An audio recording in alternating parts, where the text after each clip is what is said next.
And hopefully the aim is by the end of this, you'll know A, who your members of Congress are, and B, how to contact them and what you're going to say to them to be able to contact them.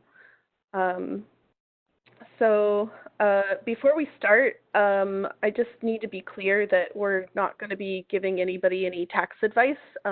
We are the Democrats Abroad Taxation Task Force, but that doesn't mean that we are accountants, and we're not giving individual tax advice.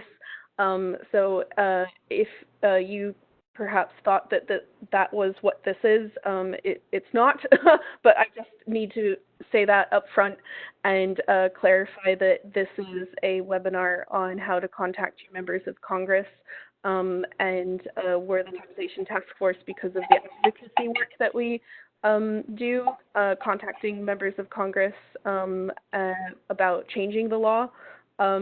But we're not actually giving anybody any advice. So I just need to be 100% clear on that before we start. So the agenda for the call is, first off, why should you be contacting your members of Congress? Does contacting your representative actually work? A lot of people ask about that. Who represents you in Congress? How to find your member of Congress's contact details, what method of contact you should use, and what to say. And also we'll talk about what you can do to take your advocacy to the next level. And there's also some upcoming Democrats Abroad tax-related events that we'll go through at the end too. So why should you contact your member of Congress? So there's a few different reasons. First off, it's your right. They're the people that you voted for, and they represent you in our democracy that we live in. And they really would like to hear from you as you are a constituent of theirs, and they want to know about what issues you care about. And the other thing is that more often than not, a lot of, whether it's members of staff that work for members of Congress, or even members themselves, they don't know everything. They're obviously human, like you and I. We don't know everything. And a lot of them, in particular with issues having to do with Americans abroad, a lot of people have actually never been abroad. And so they really appreciate being educated on issues that matter to Americans overseas. So they always really like hearing from us and knowing what's going on overseas and what issues we care about.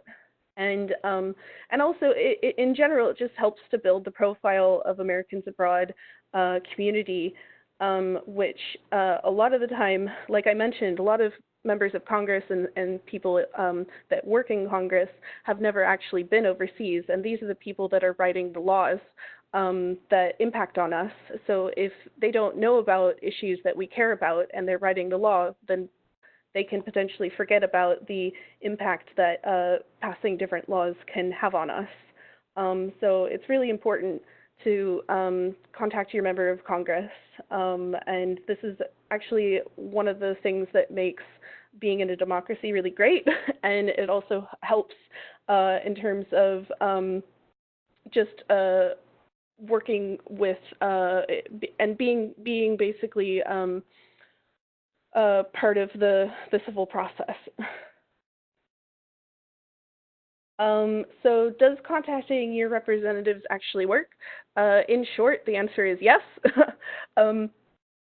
There's an article here from the New Yorker, which you can read later about what calling Congress actually achieves, and it's really interesting article.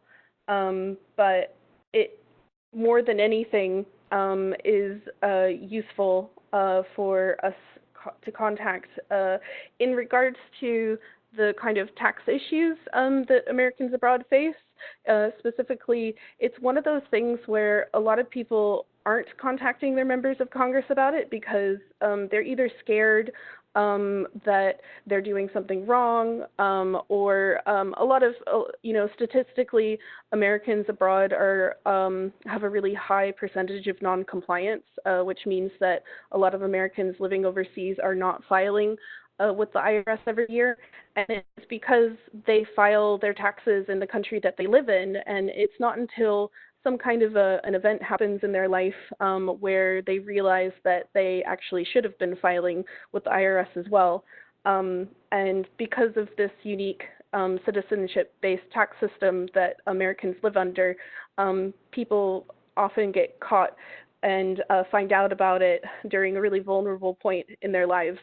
So it's actually really important for your voice to be heard and to contact your member of Congress when these kind of things happen, because they want to hear what's going on. They want to hear what the pain points are. And the sooner you contact them, the faster they'll be able to help and act. If you hold off from contacting, then they don't know what's going on, and then they can't help. So the sooner you're able to get involved by contacting your representatives, the better. So,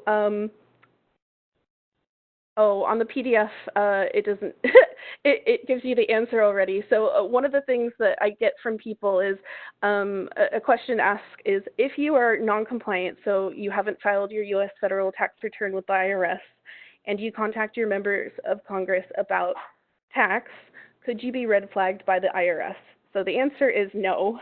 The reason for this is that, I mean, to give you a really simple example, there's a lot of members of Congress that are dealing with casework regarding immigration, and a lot of those people are, they could be illegal or they could be having problems, and, those people are talking to their members of Congress regularly about issues that are really complicated. Immigration is really complicated, and tax is also very complicated. So just because you're non-compliant, it doesn't mean that your member of Congress is then going to turn around and report you to the IRS because you're experiencing something that is wrong. It's your member of Congress' responsibility to work with you in order to help change the law and to help you in that regard. So it's not something that's going to happen, and it shouldn't be something that should put you off from contacting your member of Congress. They're there to help you. They're there to represent you.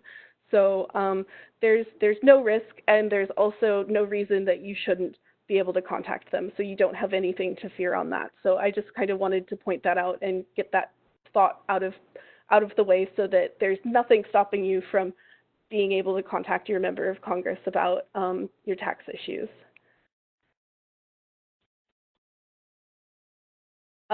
So just a very, very quick kind of U.S. government 101, who represents you in Congress. So you basically, when you vote, you are able to vote for, you have 2 senators, and they are elected, every single state elects 2 senators on staggered 6-year terms. And each senator represents between 1 and 37 million people, depending on the size of the state's population.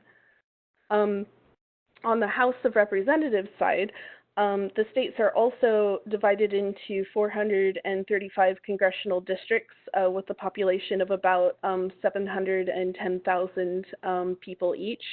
So each district elects a representative to the House of Representatives for a 2-year term. And for tax legislation, something a lot of people don't realize, but I wanted to point out, is that in the Constitution, it actually says that all bills for raising revenue shall originate in the House of Representatives.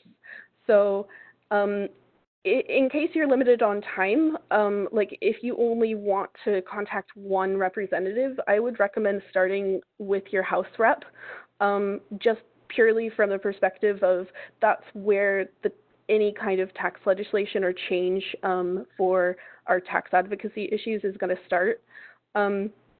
But then also keep in mind that once tax legislation passes in the House, it then needs to go and pass in the Senate as well. And it's pretty easy to contact all three of your representatives in the same message at the same time.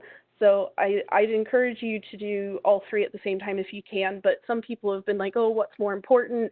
In terms of tax, I would say starting with the House, like your House rep is more important, but because it'll have to go through the Senate too, it's better to contact everybody at the same time.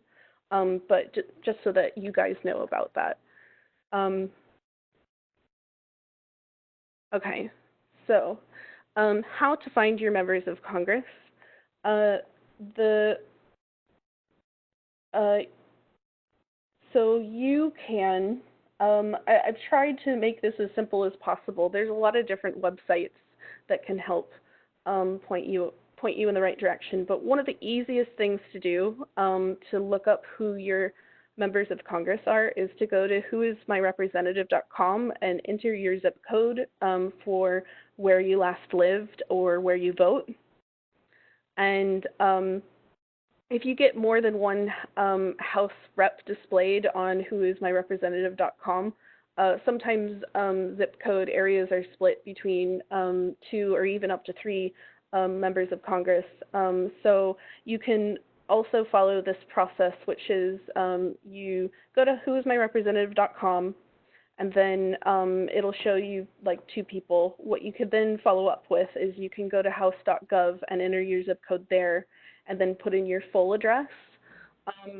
And then that should, once you put in your full address, it will then be able to help point you out to who your one House rep is.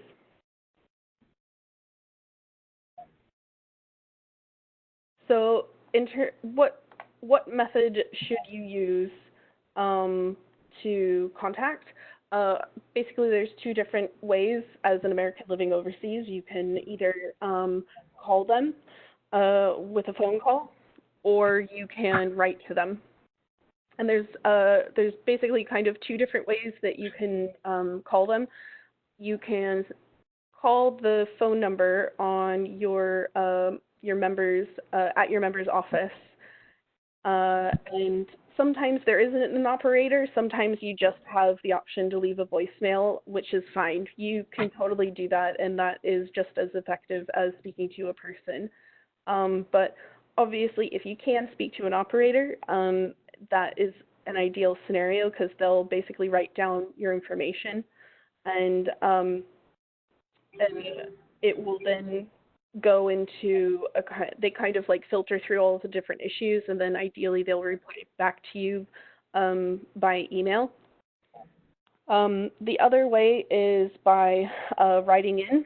So you can write in using lots of different methods. The method I'm going to show you guys later is how the easiest way by far is to write an electronic message using a public system like democracy.io. You can also write an email to an email address provided by your member's staff. So if you called the DC office and you asked them for the email address for the person that is responsible for tax legislation or whatever issue it is that you're writing or emailing them about, then you could just email that person. Sometimes they don't give one person's email address. They might give you like a generic email address. That's fine too. Whatever email they provide to you is fine. And you can also write an electronic message from the website of your members, from your members' website. They all have a contact form, and they all require that you need to put in your address. So you need to know the address that you vote from or that you last lived at, and fill that information in and submit it from there. You can also write a letter and mail it. But that obviously costs a little bit of money, but if you want to have a slightly different impact, that's totally fine as well. And you can also write a postcard. I know a lot of Democrats Abroad groups do postcard parties, writing to Congress about various different issues, which is another kind of slightly different and fun way to write to your member of Congress. So there isn't really any kind of wrong or right way. You can call and leave a message, or you can send an email or write a letter. Whatever you feel most comfortable doing, I would recommend doing it like that. Obviously, if you're sending an email, that's going to get to them a lot faster than sending a letter from overseas. And also, if you're calling and speaking to an actual person, it's you could potentially even get a little bit more information from them about how much that particular member's office knows about a particular issue. So it kind of depends on what you're trying to achieve and what you want to get out of a conversation. But bottom line is, you can contact them however you want, whenever you want. There isn't really any kind of right or wrong answer. It's just kind of up to you in terms of, you can also write to them every day if you wanted to. Some people do write an email every single day, and they email every day. You can you could do it until you're blue in the face. There's no one stopping you. This is a democracy. You can do what you want.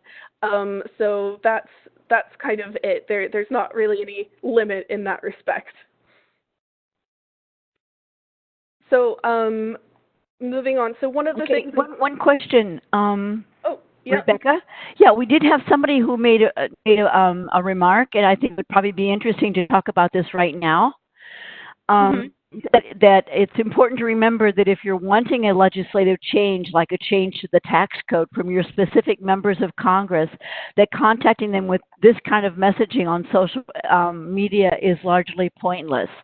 So do you see a difference between the efficiency of certain types of messages compared? I know that people have said, like, filling in those little petitions are worthless. But what do you think the difference between sending an email and using a social media thing?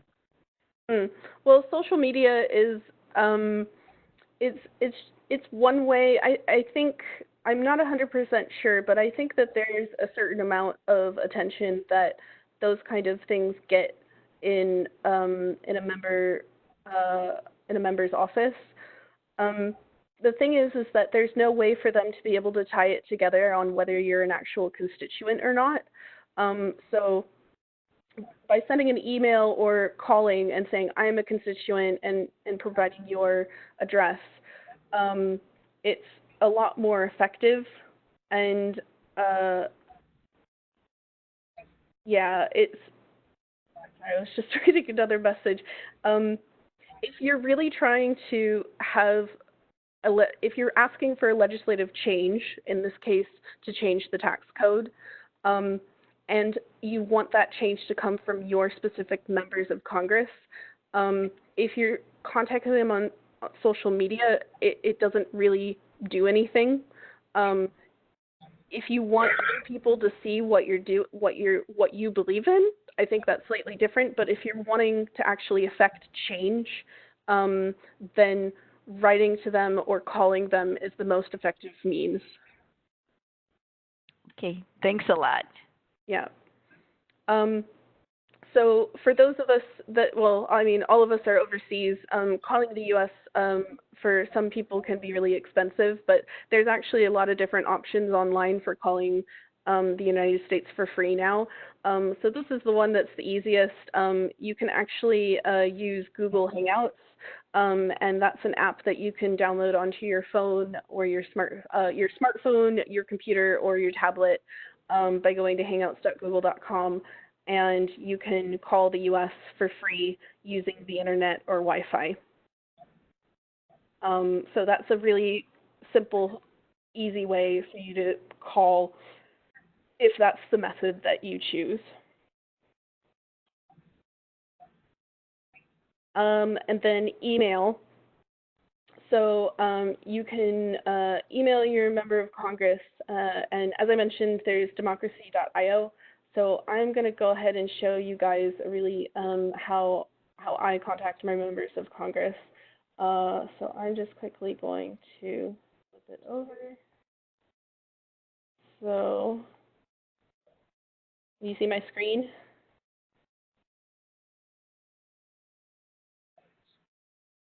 take that as a Yes, yes? we can. Yeah. Okay.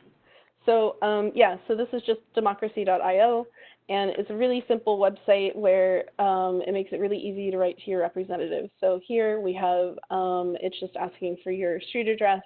So I'm from Ohio, so I'm gonna type in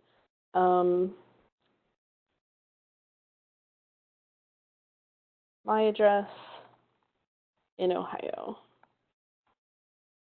And then they don't even ask for state because they do it off of zip code. So I go ahead and press submit. Oh, okay, there was an error there. So sometimes it wants me to put in Columbus instead of Worthington. So I'll do that. Oh, I see what I did. There we go. You never know. So now it says choose which representative you'd like to write to.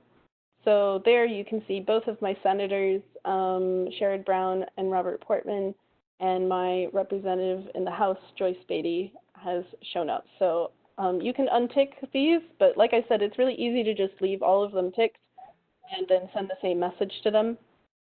So I'm going to click write to them. And then what I've done is I just have a pre-prepared message that I'm going to show you on the next slide anyway.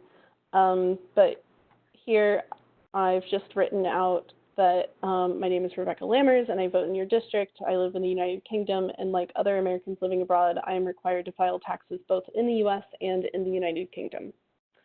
There are 6.5 million Americans like me living outside of the United States, struggling with the US tax code because it discriminates against us in so many ways. Our problems with the U.S. tax system exist because Americans abroad were and continue to be forgotten during the tax writing process. As an example, the transition taxes in the 2017 Tax Act were forcing many American business owners abroad to close their companies. Repatriation tax and GILTI are destroying many businesses and the savings of those who own them. That is why Americans abroad want the U.S. to switch from our current system of citizenship-based taxation to residency-based taxation. If the U.S. had a system of residency-based taxation like nearly every other nation, then I'd still be required to report my U.S.-based income to the IRS, but not the income I make in and pay tax on to the United Kingdom. A bipartisan team in the House and Ways and Means Committee are working together to develop legislation that would enact residency-based taxation. I urge you to support this legislation when it is introduced in the 116th Congress. It will provide much-needed relief to Americans abroad. I'm also asking for your support for the Overseas Americans Financial Access Act, which would exempt Americans living abroad from disclosures on the financial accounts in their countries of residence, accounts they need to pay bills and save for the future. I encourage you to contact Representative Carolyn Maloney to co-sponsor this important legislation. Thank you very much for your time, your service, and for your help. So yeah, this template email message is on the slides that I've shared, and it's also available on the Democrats Abroad website. But I will show you more of that. But essentially, I'm just going to type in here support residency based tax, and then filling in the rest of this information. And sometimes they get really finicky. You have to put in a U.S. phone number. I still have a U.S. phone number, so it sometimes works out okay. I've known other people who have put in like the phone number of their favorite pie shop from back home in order to get through this. Like, they're not going to call you is the thing. They just collect your information to ensure that you're legitimate. But you don't worry, you are legitimate. But this is just sometimes a technical hurdle that you have to get through. And then down here you can see that every single member of Congress has a particular topic, and more often than not they have like tax. But so again, you can use this whole model to write about any issue that you want to, but you would then just go through and select the issue that's most related to what you're writing about. So in this case, we're writing about tax. So I would just go down and select taxes. I bet it's just taxes here. Oh, taxation. So yeah, it's pretty straightforward. And then that is it. That's pretty much it. So now I can just click send. And it might take a second. But then it should have gone. And that gets sent directly to each member of Congress. And there we go. That was it. So yeah, I hope that's pretty simple. So I'm going to go back to the presentation now. And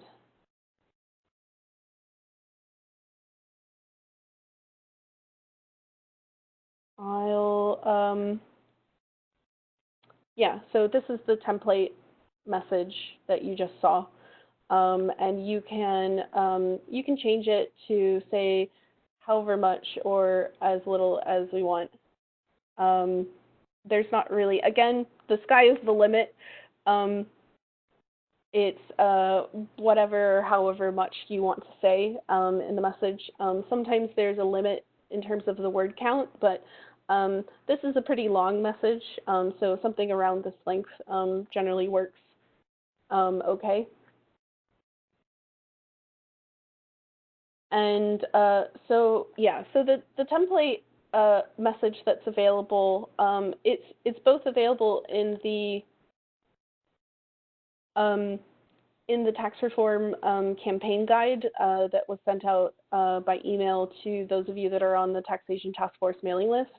It's also available on the Taxation Task Force blog for you to download and get the template message. But really, if there's anything you can say to put into your own words, that's going to be a lot more effective. Members of Congress really like to hear personal messages. And you can also include questions that would ideally prompt some kind of a reply to your letter. So, for example, you could include something like, will you support a residency-based tax bill if it comes to a vote? Can you please clarify your stance on residency-based taxation? Or you could add something a little stronger. This is when you're in an election year, like I plan to vote for the candidate who will support a switch to residency-based tax next year. If you know, you can say that if you know they're up for re-election anytime soon. Given that at the moment we're not really in a big election year, that wouldn't be so relevant. But next year, you know, definitely that's something you could say. And then also people ask me, like, when should I call or email? So if you're going to call, you can literally call whenever you want. It depends on your schedule, but for this particular call storm that we're doing this week, since we're going to be in DC the rest of this week from tomorrow onwards, it'd be really great if you could call tomorrow or Thursday for the call storm itself. But if you're trying to call and you're really wanting to try to catch a particular person, or if you're wanting to speak to a person, you can call. Most of them are open during 9 a.m. to 5 p.m. Eastern Standard Time. And that's when you'll have a higher chance of actually getting a hold of a live person. But equally, if you don't want to speak to anybody, you could just decide to leave a voicemail out of hours, or whenever, like, you know, if you're in Asia and obviously they're not in office while you're during your workday, then you can call during that time. Again, nobody is stopping you. You can call whenever you want. And as I mentioned before, you can call as much as you want. There's nobody stopping you. So I talked about the tax reform campaign guide earlier, but in this PDF, you can click on this link when you download the PDF, and it'll take you directly to the tax reform campaign guide. And in the guide, it includes scripts for use of contacting your senators and your House representatives. There's also a list of talking points if you're wanting to put your own words into it, but also wanting to know, give some stats or information to the staff person that you're speaking to. And also we have the Taxation Task Force blog, which has a lot of information and resources on it as well. So one of the things that you can do if you want to take your advocacy to the next level is you can actually try to start a conversation with a person at your House rep's office and asking for the person who is in charge of tax. So you can actually call and get when you get the operator, you can say, I'm a constituent and I'm very concerned about the tax discrimination that Americans abroad face under the current tax code. Can you pass my call or give me the email address for the person that's in charge of tax policy? And if you get an email, it'd be really great if when you send your email to that person, if you could copy the Taxation Task Force onto the email so that we can then also help your conversation and know that you are having a conversation with your member of Congress about it. And then I'll leave this at the end actually. So I think now is probably a good time for us to come to questions. So Gail, were there any questions from anybody? The only one we had that was remarked. Then there was kind of a discussion, a very short discussion about a tax fairness for Americans abroad, but I think it's something that doesn't exist yet, and it's too soon to be talking about that. And so there weren't any real questions, but I suppose we could, you could leave this open now for people. Yeah, we can. I think. If you have one, you need to unmute yourself. I see Barb from Frankfurt asked, is a long message better than a short one? I don't know. That's a good question. Well, the thing is, who's going to sit there and read all that? I mean, it's wonderful information and they should know it. Yeah. But who's going to read it? So a member of staff from your member of Congress's office will read it. Okay. Really read it. Yeah. My representative is a Democrat, so I'm not so much worried about her. Mm-hmm. I have Marco Rubio and Rick Scott as senators, so I'm not. I always feel like whatever I say to them goes in a trash can. Yeah, well, so I know some offices are much better about replying to their constituents than others.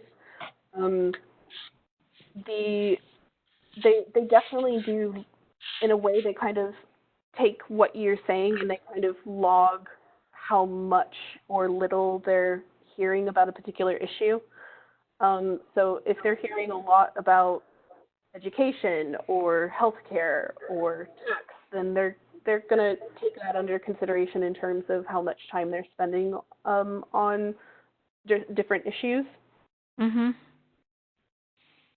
Or they should. You have a lot of faith in Marco Rubio. I know. Well, sometimes they also just have their own personal agenda and they just do whatever. But, That's what he does, yeah. They're supposed to listen to you. Yeah, I know what the principle is. I'll work with Stephanie, I think, but I still will. They just need to know that people are out there, and I just keep telling them, I'm not voting for you. I'm not voting for you. Yeah. But I don't think they really care. But it's our duty to contact them, I think. Mm-hmm. Mm-hmm. I mean, if you don't complain, then if you don't do something, you can't complain. Yeah. I mean, an example I can give you for somebody I was working with last year, they were from Wyoming and they got hit by the transition tax and they got a hold of one of their Republican senators, and they decided to look into it. And when I asked them, I was like, "How many other people are you hearing from about this?" And they were spending a substantial amount of time on looking into it, and they said that that was the only person they had heard from in the whole state of Wyoming. That's great. That's encouraging. So, Thank you. yeah, exactly. So it's not impossible. Like, again, if they don't hear from you, how are they supposed to know that it's a problem? Right. Thank you. Right. All right, we have another question from Chris Takana from Denmark, that although we aren't direct constituents, don't the speakers of the House and Senate, majority and minority leaders also represent us? Is it worth sending messages to them as well? So I would, it's better for you to contact those that represent you, because those that are in the majority and the minority, they're the leaders, obviously. And I mean, we do have, there's a lot of people I speak to who are actually from Nancy Pelosi's constituency. So in a way, they kind of have a little bit more sway. But it's more important with your limited time for you to focus on your members of Congress, because they're the ones that represent you, and they're the ones that, in theory, are going to listen to you more.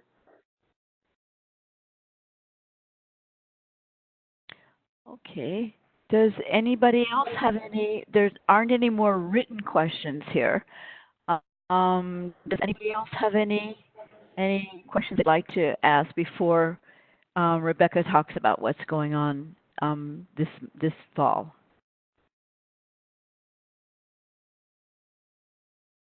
Okay, I guess we're all right then, Rebecca. I just saw one from John. He said, what do you recommend we do if we receive a negative response? For instance, my congressman defended CBT and commented Americans abroad misrepresent the impact we face. That's really interesting. If you get something like that, I'd recommend that you forward it to the Taxation Task Force so that we can look at what they've actually said to you. And you could also pick up the phone and try to speak to somebody in their office and say that you really think that they should take your view into consideration. I mean, one of the kind of bog standard replies we get from members of Congress, in particular about tax issues, is that we realize that they don't really know very much about residency-based tax or FATCA or any of these issues. So they'll just say, they'll talk about something that they do know that's kind of related, and then say, I'll take your view under consideration when this comes up for a vote. And in a way, that's just kind of saying, thanks for contacting us, but we're not going to really do anything more on this issue. So if you really want to change, I would look at that as a challenge and want to have a conversation with their tax legislator and try to better understand why it is that they think that way, and convince them that they should change their view. But that's me personally being very proactive. But yeah, I mean, at the very least, John, if you could forward that to the Taxation Task Force email, that would be really interesting to know, so that we can look into that more. Okay, great. Yeah, there's a few events coming up in the world I wanted to point out in terms of tax. DA Canada is having a tax seminar for Canadian residents in Kelowna. I can't pronounce this. Sorry, I'm not from Canada. Kelowna. And also in the UK, we have Tax Day that's going to be taking place in London on October 5th, which is going to be like a day-long event of various different panels talking about the whole raft of different tax issues that Americans abroad face. So if you're in the UK, consider coming into London for the day for that event. And I think that is it. I mean, I'm happy to stick around to answer any other questions for the next 10 minutes or so. But Yeah, not a huge long webinar. I now want you to use your time to now contact your members of Congress. Gary, did you figure out who your member of Congress is now, or anybody else?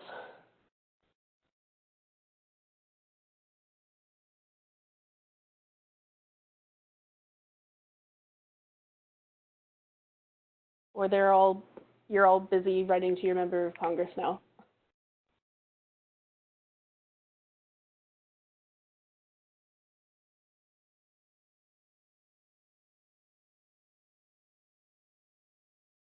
Okay. Oh, yeah, somebody was using it. The Okay, Democracy IO, yeah. Okay. Oh yeah, where can we download the webinar? Oh, the webinar for this webinar we will make. We have to ask for the recording, and then once it's available, we will make sure that people know where it's. We'll probably put the information on the task force page on Democrats Abroad. If you go, and maybe you can show people where the tax page is on the website, Rebecca? Yeah, I think what we can do is once we have the recording, can we post the video as a blog post? We can see what we can do, or we can at least post the link or something like that. Okay. Yeah. But why don't you show people where the page is exactly on our website? Because somebody said, well, why isn't this more apparent? But it is, it's kind of the way we organize. Yeah.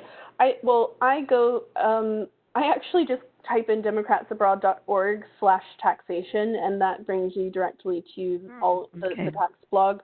But if you go up to the top of the website, there is a drop-down menu which has a list of all of the different issues that we work on. There's news. Under the news section, there's a specific taxation news section. I think that's probably your best bet in terms of, you can also, there's another place that you can find us. Yeah, I think that's the best place to go. So if you go to the news section and click on taxation news, that'll bring you to the latest information about what's going on with our tax advocacy efforts. In terms of, I just saw Shauna asked about having a copy of the slide deck. You can actually download it from the webinar right now.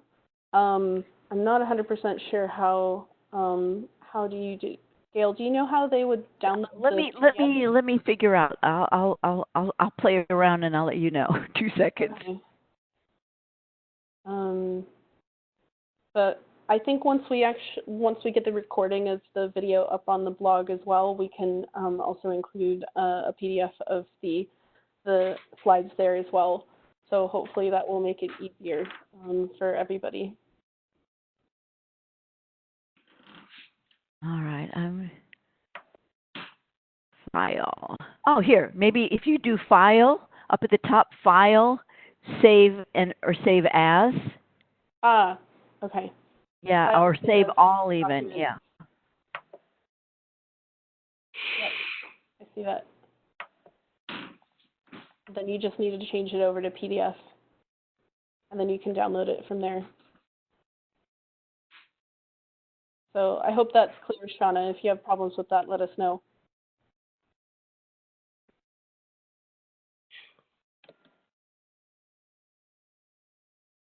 So I hope that makes this real for all of you. I'm actually flying on the first flight out tomorrow morning to fly to DC to go and meet with people in Congress to talk about all of our raft of tax problems. So you contacting us and being in our court, or being out the side of the court, like cheering us on, is really encouraging, and it really helps motivate us as we're going to all of the meetings.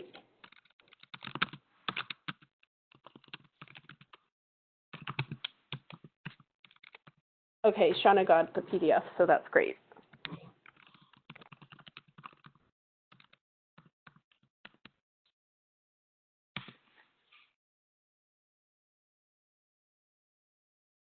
Okay. Great. seems like more people are getting the PDF, so very good. Was there anything else, guys? I know that was hopefully short and sweet, and now all of you can go out and contact your members of Congress every day if you want to.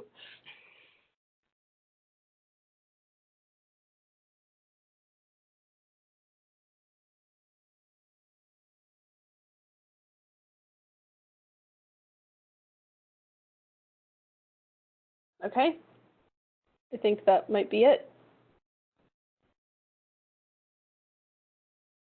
So yeah, thank you everyone.